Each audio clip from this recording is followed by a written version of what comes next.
Good morning student. In the last lecture we have started the discussion on law of forces. जैसे हमारी online class जो थोड़ी बहुत हो पाई थी उसमें भी हमने देखा था कि जो है कैसे मैंने कोशिश की थी आपको फोर्स बताने की, लॉ ऑफ फोर्सेस किससे डिफाइन होते हैं। तो उसमें सबसे पहले हमने आपको बताया था डेफिनेशन ऑफ फोर्स क्या होती है, टाइप ऑफ फोर्सेस क्या होते हैं, फोर्स की यूनिट क्या होती है, फोर्स के क्या इफेक्ट पड़ते हैं, और इन सारी चीज़ों की बात की थी। किसी भी फोर्स को रिप्रेजेंट करने का क्या तरीका होता है, फोर्स को जैसे आपको रिप्रेजेंट करना है तो कैसे रिप्रेजेंट करते हैं। एक तो उसका मैग्नीट्यूड आपको पता होना चाहिए, डायरेक्शन पता होना चाहिए, पॉइंट ऑफ एप्लीकेशन पता होना चाहिए, प्लस उसकी लाइन ऑफ एक्शन, क्रिया रेखा पता होना चाहिए। फिर हमने system of type of forces की बात की थी और सिस्टम ऑफ फोर्सेस की भी बात की। सिस्टम ऑफ फोर्सेस में मैंने आपको बताया था कि कॉन्ग्रुएंट फोर्स सिस्टम होता है, नॉन कॉन्ग्रुएंट फोर्स सिस्टम होता है, पैरेलल फोर्सेस होते हैं, parallel like forces, parallel like forces, इसी तरह को प्लानर होते हैं, नॉन को प्लानर होते हैं, और इन सबको कंबाइन करके भी आप कर सकते हैं। आप इसे स्टडी करिएगा। हम जैसे आगे बात करते हैं कि जैसे कि हमारा नेक्स्ट स्टार्ट करते हैं रिजल्टेंट फोर्स, परिणामी बल। जैसे कि कहा गया किसी भी यदि किसी पिंड पर एक से अधिक बल कार्य कर रहे हैं तो उन सभी बलों के प्रभाव के जोड़ के बराबर एक बल परिणामी बल कहलाता है। ठीक है, जैसे बताया किसी भी पिंड पर या किसी भी बॉडी पर एक से ज़्यादा अगर बल कार्य कर रहे हैं तो उन सभी बलों के प्रभाव के जोड़ के बराबर एक बल होगा, उसको हम क्या कहेंगे, परिणामी बल। तो किस बॉडी पे जो भी इफेक्ट पड़ेगा हम किसके थ्रू जानने की कोशिश करेंगे, जो हमारा परिणामी बल होगा। इसी प्रकार यदि पिंड पर लगने वाले सभी बलों को हटाकर उनके स्थान पर परिणामी बल लगाया जाए तो उस परिणामी का पिंड पर वही प्रभाव होगा जो सही बलों का सम्मिलित होगा। अब एक से ज़्यादा फोर्स लग रहा है, आप हर फोर्स की एनालिसिस तो करेंगे नहीं, हम उनका रिजल्टेंट निकाल लेंगे। तो ये हम समझ लेते हैं कि जो बाकी फोर्सेस लग रहे हैं उनका अफेक्ट भी वही होगा जो फोर्स आपका क्या होगा, परिणामी बल का, रिजल्टेंट फोर्स का अफेक्ट होगा। तो उसको सॉल्व कैसे करेंगे, तो हम उसको बोलते हैं बलों का संयोजन, कंपोजिशन ऑफ फोर्सेस। बलों के संयोजन के अंतर्गत किसी पिंड पर कार्य कर रहे भिन्न बलों को जोड़ा जाता है। क्योंकि बल जो भी फोर्स आपकी एक वेक्टर क्वांटिटी है, इसलिए बलों का जोड़ सैद्धांतिक योग वेक्टर एडिशन विधि द्वारा ज्ञात किया जाता है। इस प्रकार बलों के संयोजन द्वारा उनका परिणामी रिजल्टेंट ज्ञात कर उस बल निकाय का पिंड पर प्रभाव आसानी से ज्ञात किया जा सकता है। यही संयोजन का मुख्य उपयोगिता है। कंपोजिशन ऑफ फोर्सेज वही है कि अगर एक से ज़्यादा बल लग रहे हैं तो इन बलों को आप वेक्टर एडिशन से क्या कर सकते हैं, ऐड कर सकते हैं विद डायरेक्शन। तो उनका जो परिणामी निकलेगा उसका इफेक्ट देख लेंगे। दैसिक बल योग विधि का प्रयोग बलों के संयोजन में भिन्न नियमों के अंतर्गत किया जाता है, जैसे बलों के समानांतर चतुर्थ। तो डिफरेंट लॉ ऑफ फोर्सेस होते हैं जिससे आप, जब आपके दो फोर्सेस लग रहे हैं तो हम लॉ ऑफ पैरेललोग्राम लगाते हैं, बलों के त्रिभुज का नियम, लॉ ऑफ ट्रायंगल फोर्स लगाते हैं। तो ऐसे हमारे पास विस्तृत दिन आगे हम इन लॉस की बात करेंगे कि हम कैसे सॉल्व करेंगे या कैसे लॉ ऑफ पैरेललोग्राम लगाएंगे रिजल्टेंट को फाइंड आउट करने के लिए। वेक्टर एडिशन तो आप कर ही सकते हो, वेक्टर एडिशन सारे बलों को कर सकते हैं, पर कुछ फॉर्मूलेज भी जैसे लॉ ऑफ ट्रायंगल लगा सकते हैं, बलों का त्रिभुज का नियम, लॉ ऑफ पैरेललोग्राम आदि नियमों का विस्तृत रूप में हम आगे बात करेंगे। उससे पहले हम जान लेते हैं कि इक्विलिब्रियम साम्यावस्था क्या होता है और इक्विवेलेंट फोर्स क्या होता है। इक्विलिब्रियम क्या होता है, जब किसी भी पिंड पर दो या अधिक बल इस प्रकार कार्य करें कि वे एक दूसरे के प्रभाव को निरस्त कर दें या उनका पिंड पर सम्मिलित प्रभाव शून्य हो, तो ऐसे बल निकाय को हम साम्यावस्था में कहा जाता है। साम्यावस्था में बलों के प्रभाव में पिंड यदि स्थिर है तो स्थिर रहता है और यदि समान गति से गतिमान है तो वह उसी गति में गतिमान रहता है। इस प्रकार यदि किसी पिंड पर कार्य करने वाले बलों का परिणामी शून्य हो तो वह पिंड है। तो व्हाट इज़ इक्विलिब्रियम, कोई भी बॉडी अगर रखी हुई है तो बॉडी पे कोई भी फोर्स नहीं लग रहा है, इसका मतलब जो भी फोर्स लग रहे हैं वो आपस में क्या कर रहे हैं, एक दूसरे को कैंसिल आउट कर दे रहे हैं। तो उन बलों का रिजल्टेंट फोर्स क्या होगा, ज़ीरो होगा। तो इस तरह की बॉडी को हम क्या कहते हैं, ये बॉडी किस में रखी है, साम अवस्था में रखी है। अगर किसी भी बॉडी पर दो या अधिक बल का इस प्रकार कार्य कर रहे हैं, उस पर लगे बल इस प्रकार की एक दूसरे को वो क्या कर रहे हैं, निरस्त कर दे रहे हैं, न्यूट्रलाइज कर दे रहे हैं, तो उनका जो सम्मिलित प्रभाव होगा या परिणामी बल होगा उसकी वैल्यू क्या हो जाएगी, शून्य हो जाएगी। इस कंडीशन में हम कहते हैं कि हमारा बॉडी क्या आ गई, इक्विलिब्रियम कंडीशन में आ गई। तो इक्विलिब्रियम कंडीशन अगर पूछी जाती है साम अवस्था की क्या कंडीशन होती है, साम अवस्था कब क्या होगा किसी भी बॉडी में, तो आप क्या करें, उस बॉडी का रिजल्टेंट निकालें, उसको क्या कर दें, ज़ीरो कर दें। तो हम उसको क्या कहते हैं कि बॉडी हमारी साम अवस्था में आ गई है, तो उस पर जो भी बल लग रहे हैं वो आपस में एक दूसरे को क्या करेंगे, न्यूट्रलाइज करेंगे। तो साम्यावस्था के प्रकार भी हैं, स्टैटिक इक्विलिब्रियम, स्टैटिक साम्यावस्था, ठीक है। और साधारणतः स्थिर विज्ञान में जब कोई बल निकाय किसी स्थिर पिंड पर इस प्रकार कार्य करता है कि वे गतिशील नहीं होता तो उसे, ठीक है, जब कोई बल निकाय किसी स्थिर पिंड पर इस तरह कार्य करता है कि वह गतिशील नहीं होता तो ऐसे बल निकाय को हम स्टैटिक साम्यावस्था में कहते हैं, स्टैटिक इक्विलिब्रियम, ठीक है। तो स्टैटिक इक्विलिब्रियम क्या होता है?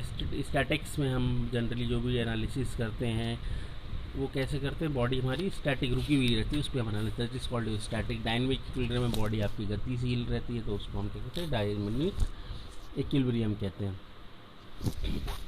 सम्यक बल, जिसको आप क्या कहते हैं, इक्विलिब्रियंट फोर्स बोलते हैं, इक्विलिब्रियंट फोर्स, साम्यक बल, इक्विलिब्रियंट फोर्स। साम्यक बल क्या होता है? किसी पिंड पर लगने वाला ऐसा बल जो अन्य बलों के साथ मिलकर पिंड को साम्यावस्था में रखता है। ऐसा कोई इक्विलिब्रियंट को इक्विलिब्रियंट फोर्स उसको करते हैं जो पिंड पर लग रहे होते हैं, जो बल लगे उनके साथ ही मिलकर बॉडी को क्या करने की कोशिश करता है, साम्यावस्था में करने की कोशिश करता है।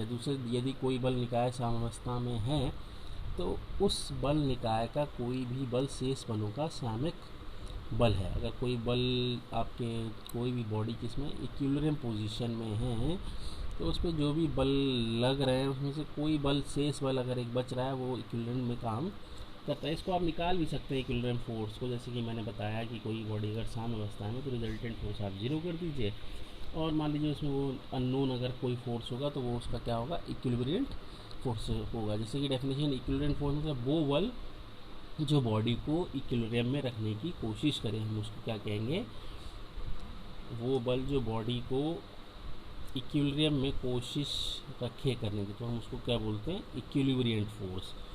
सम्यक बल किसी पिंड पर लगने, सम्यक बल किसी पिंड पर लगने वाला ऐसा बल है जो अन्य बलों के साथ मिलकर पिंड को साम्यावस्था में रखता है। सिंपल सी डेफिनेशन है कि सम्यक बल वो है जो कि बॉडी को साम्यावस्था में रखने की कोशिश करता है, उसको हम क्या बोलते हैं, सम्यक बल बोलते हैं। ठीक है, नेक्स्ट टॉपिक हमारा फ्री बॉडी डायग्राम। बहुत ही मुक्त पिंड आरेख को पूछा भी जाता है और इसका एप्लीकेशन भी बहुत ज़्यादा होता है। मुक्त पिंड आरेख का मतलब ये होता है जब कोई बॉडी बहुत ज़्यादा बलों से जुड़ी हुई है कहीं दीवार से, तो बॉडी के जितने भी कांटेक्ट हैं उनको क्या कर सकते हैं, फ्री कर देते हैं।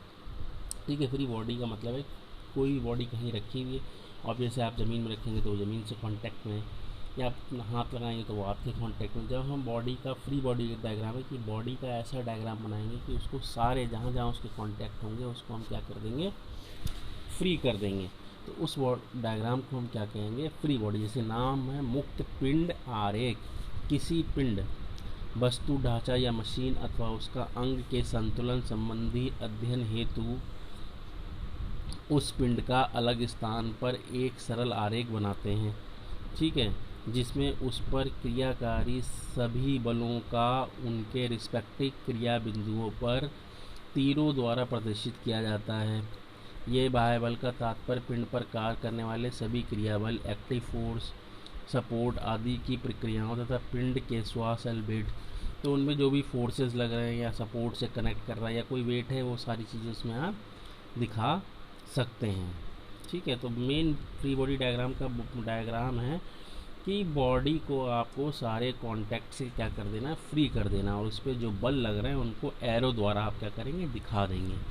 अथवा अंग को मुक्त पिंड कहते हैं। ठीक है, किसी पिंड वस्तु, ढांचा, मशीन अथवा उसका अंग के संतुलन संबंधी अध्ययन हेतु उस पिंड का अलग स्थान पर एक सरल आरेख बनाते हैं जिसमें उस पर क्रियाकारी सभी बलों को उनके रिस्पेक्टिव क्रिया बिंदुओं पर तीरों द्वारा प्रदर्शित किया जाता है। यदि बाह्य बल का तात्पर्य पिंड पर कार्य करने वाले सभी बल, क्रियाबल, एक्टिव फोर्सेज, आलम्ब सपोर्ट्स, यदि रिएक्शन तथा पिंड के स्वर सेल्वेट्स।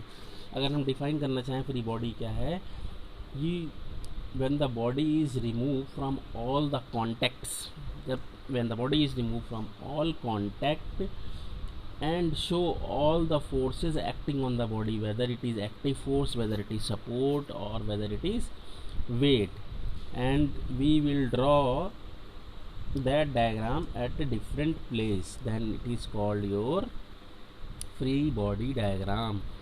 मुक्त पिंड आरेख में क्रिया बलों के सभी साधन तथा प्रक्रिया बलों के आलम हटाकर उनके द्वारा लगाए गए बलों को ही मुक्त पिंड पर तीनों द्वारा प्रदर्शित करते हैं। तो ये जो भी मुक्त पिंड के आरेख जब आप फ्री बॉडी डायग्राम बनाते हैं उसमें जो भी प्रक्रिया बल लग रहे हैं या कुछ भी लग रहा है उनको क्या करेंगे, आलम्ब हटाकर, सपोर्ट से हटाकर उनको सारे बलों को आप दिखा देंगे। यदि पिंड पर सागामी बल क्रिया है तो पिंड को एक बिंदु द्वारा प्रदर्शित, अगर सारे फोर्स कैसे लग रहे हैं, कॉन्ग्रुएंट फोर्स सिस्टम मैंने आपको बताया था क्या होता है, जब बल एक ही पॉइंट से क्या करते हैं, पास करते हैं तो पिंड द्वारा प्रदर्शित कर सकते हैं। मुक्त पिंड की आरेख की सहायता से पिंड पर क्रिया करने वाले बलों के लिए संतुलन संबंधी नियमों को सरलता से, तो फ्री बॉडी डायग्राम से हमें ये फ़ायदा रहता है, ये पता लगता रहता है, ये एक हेल्पफुल मिलती है हमें कि उस पर जितने बल लग रहे हैं तो वो दिखाई दे जाते हैं, फिर हम उनका क्या कहते हैं सरलता से जो भी लॉ ऑफ फोर्सेस हैं उन पर क्या कर सकते हैं, लगा सकते हैं। किसी भी संतुलित असंतुलित पिंड अथवा उसके अंग के लिए मुक्त पिंड आरेख खींचा जाता है। तो किसी भी आपका इक्विलिब्रियम नॉन इक्विलिब्रियम पिंड है आपका, उसके लिए आप क्या करते हैं, मुक्त पिंड को आप क्या कर सकते हैं, मुक्त पिंड आरेख फ्री बॉडी डायग्राम बना सकते हैं। तो जितने भी एक्टिव फोर्सेस हैं उनको सारों को आपको हटा देना है और एक एरो के द्वारा दिखा देना है। अगर कॉन्ग्रुएंट फोर्स सिस्टम है तो एक ही पॉइंट से सारे एरो दिखा देंगे आपको, और आप उसकी एनालिसिस लॉ ऑफ फोर्सेस हैं जो भी आप अच्छे से लगा सकते हैं। अब हम डिफरेंट लॉ ऑफ फोर्सेस देखते हैं जो हमें हेल्पफुल रहेंगे। जैसे कि लॉ ऑफ पैरेललोग्राम है, ये जनरली वहाँ लगता है जहाँ आपके दो फोर्सेस लगे रहते हैं। तो दोनों फोर्सेस को जो पैरेललोग्राम समानांतर चतुर्भुज होता है उसकी दोनों दिशाओं पे दिखा देते हैं, और जो उस समानांतर चतुर्भुज का क्या होता है, डायगोनल विकृति होती है, कोणीय, तो हम उसके थ्रू उसका रिजल्टेंट दिखा सकते हैं। जैसे किसी कण पर कार्य करने वाले दो संगामी बल, मतलब कॉन्ग्रुएंट फोर्स को यदि एक समानांतर चतुर्भुज की कोणीय बिंदु से दो आसन एड्ज द्वारा भुजाओं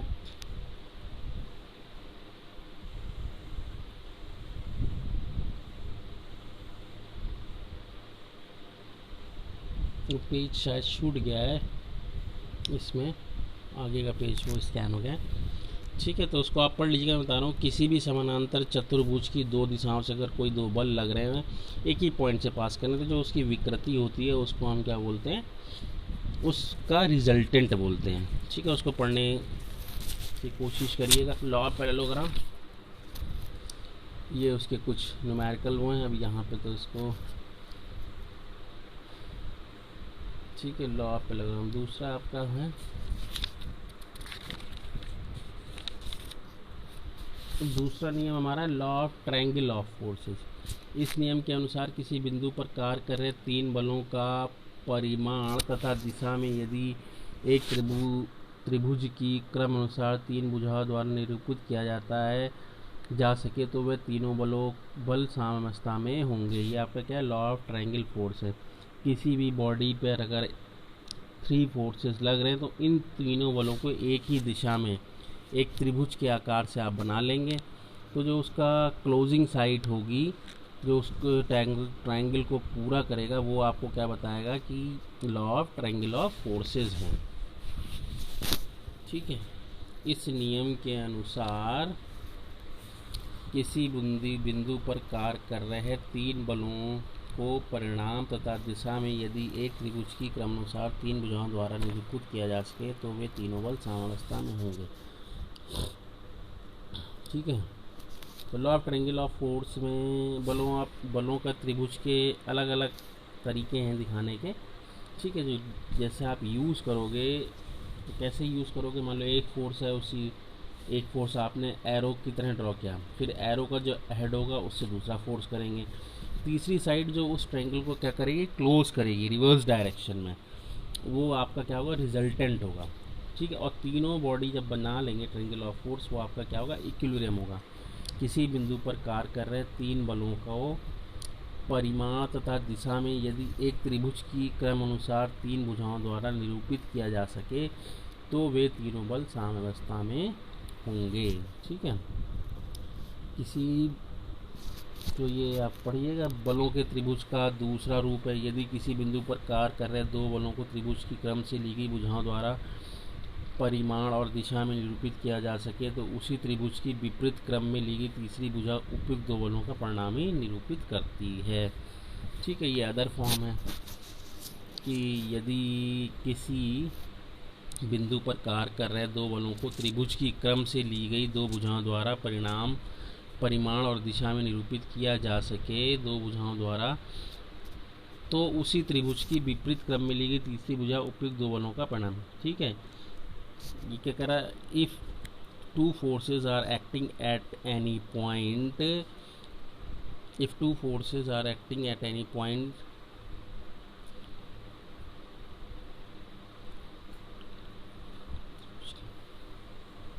if two forces are acting any point, then those forces we can show with the sides of triangle. ठीक है, with the sides of triangle with magnitude and direction, then the closing side of the triangle will represent the resultant of the two forces. ठीक है, then will show the resultant of the two forces.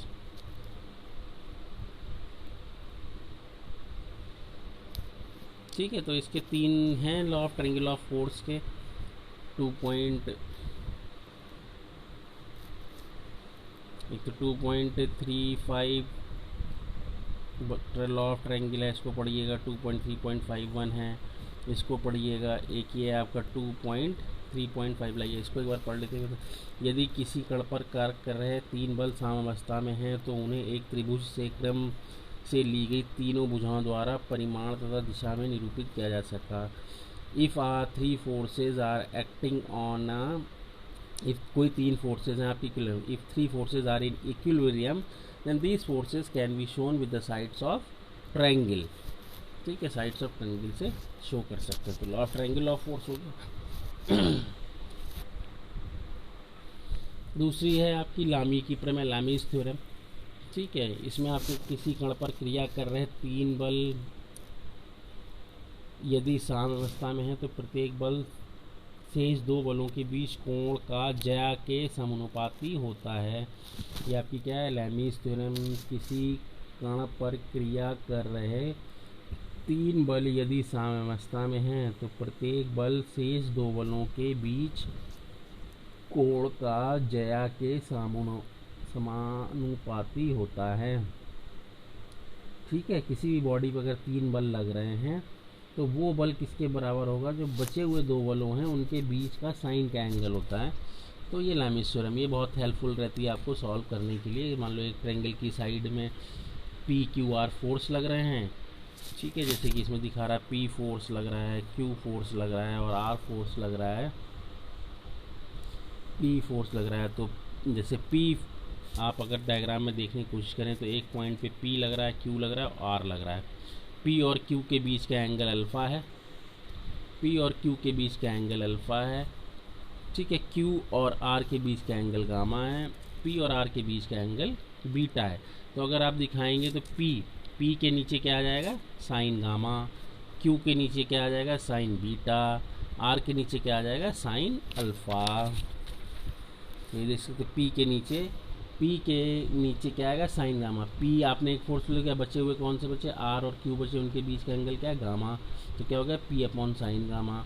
आपने Q force ले लिया तो कौन सा बचा, और R और P बचा, उसके नीचे क्या है, बीटा, तो साइन बीटा आ जाएगा। R ले लिया तो क्या बचा, Q और P के एंगल साइन अल्फा। तो इस रेशियो में जब आप किसी चीज़ को लिख सकते हैं तो वो क्या होता है, sine rule, that is called your sine rule. Next देखते हैं बल बहुभुज का नियम, law of polygon of forces. ये अभी तक जो भी हमने देखे या तो दो बलों का परिणाम निकाला या तीन बलों का। जब दो या तीन से ज़्यादा हमारा बल लगते हैं तब हम कौन सा यूज़ करते हैं, law of polygon of forces. किसी कण पर कार्य करते हुए बल परिणाम या दिशा में यदि एक बंद भुजा की क्रम अनुसार ली गई भुजाओं द्वारा निरूपित किया जा सके तो ये साम्यावस्था में होंगे। ठीक है, किसी कण पर कार्य करते हुए बल परिणाम और दिशा में यदि एक बंद बहुवचन की क्रम अनुसार लगाई गई भुजाओं द्वारा निरूपित किया जा सके तो ये साम अवस्था में होंगे। ठीक है, जैसे ये कह रहे हैं अगर नंबर ऑफ फोर्सेस किसी पॉइंट पे लग रहे हैं तो उसके मैग्नीट्यूड और डायरेक्शन के को एज्यूम करते हुए जो भी आप बल लगाएंगे, जब वो पूरा रेगुलर पॉलीगन बना लेंगे वो सारे बल आपके क्या होंगे, इक्विलिब्रियम कंडीशन में होंगे। तो पहला नियम ये, जैसे आपको इसमें दिख रहा होगा PQRST, तो जो एरो की डायरेक्शन है उस डायरेक्शन में आप क्या करेंगे, एक स्केल से लाइन खींची, जैसे P खींचा इन्होंने पास में, AB लाइन P फोर्स से दिखा दी, सीधे BC लाइन Q फोर्स से दिखा दी, CD R फोर्स से दिखा दी, ठीक है, खींचते जाएंगे, और DE S फोर्स से दिखा दी, EA क्या है, T फोर्स से। तो जब ये सारे आपस में जोड़ लेंगे तो ये इसको आप क्या बोल सकते हैं, लॉ ऑफ पॉलीगॉन। और इसका दूसरा भी नियम है लॉ ऑफ पॉलीगॉन का, यदि किसी कण पर कार्य कर रहे कोई बल परिणाम तथा दिशा में एक खुले बहुवचन की क्रम अनुसार ली गई भुजाओं द्वारा निरूपित किया जा सके तो उनका परिणामी विपरीत क्रम में ली गई बहुवचन को बंद करने वाली भुजा द्वारा पूर्णतः निरूपित किया जा सकता है। जैसे कि लॉ ऑफ ट्रायंगल में हमने बात की थी कि जो भी फोर्सेस हैं उनको ट्रायंगल की साइड से दिखाइए, तीसरी साइड उसको क्या कर देती है, क्लोज कर देती है। इसी तरीके से जब एक से ज़्यादा बल लगते हैं तो उनको आप सारे पॉलीगॉन लॉ ऑफ एक दूसरे से जोड़ते हैं। जैसे एक पहला बल लगाया, फिर दूसरा बल एरो के आगे लगाया, तीसरा जोड़ा, फिर जो आखिरी में जो पॉलीगन की साइड खुली होगी उसको आप क्या कर दें, जोड़ दीजिए। तो जो जोड़ रहे हो आप वो उन सारे बलों का क्या होगा, रिजल्टेंट फोर्स होगा। ठीक है, तो ये बलों का law of polygon of forces है आपका।